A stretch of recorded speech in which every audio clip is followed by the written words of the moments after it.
when people do type beats, they try to sound exactly like the person who the beat is named after. Mm-hmm. It happens all the time. I'm telling you that from a person who records new artists on a weekly basis. And I'm telling you that from a guy that's listening to a J. Cole type beat right now. And as I'm creating a song, I'm like, wait a minute, this kind of sounds like a little bit too much you're like writing Cole. it like it's J. Cole's record. Exactly. And it's not. You know what I mean? And it's fine because you have your own voice. And they think, look, when we say create your own sound, we don't mean the actual sound of your voice. Yeah. That's not what we're talking about. We're talking about creating your own whole niche. Like what you do well. It could be the beats you select. It's the sound of your voice is added onto that, but it's also the sound of your mixes. Does this person have like a dark feeling? Does this person have a hype feeling? Does this person have, there's so many different vibes that you can go for.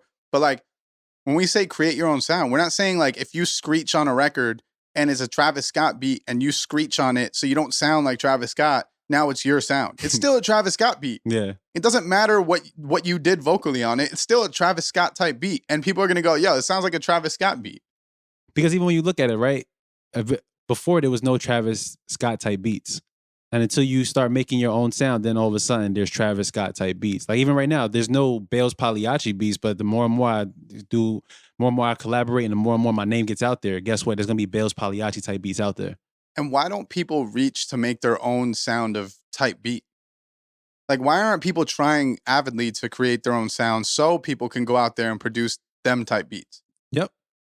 It just doesn't happen often. You know what I mean? And like, I think that, I also think that comes with maturity though. Yes, we always say like, you know, when you first start, you start writing like someone else, you start sounding like someone else in the beginning. And then at some point you get to a point where you're comfortable with yourself and you start talking, rapping, sounding like yourself. A lot of people, it takes a lot of time for a lot of people, and that's fine, you know, but you are going to eventually want to get to a point where you know what you're trying to do on records. Mm-hmm.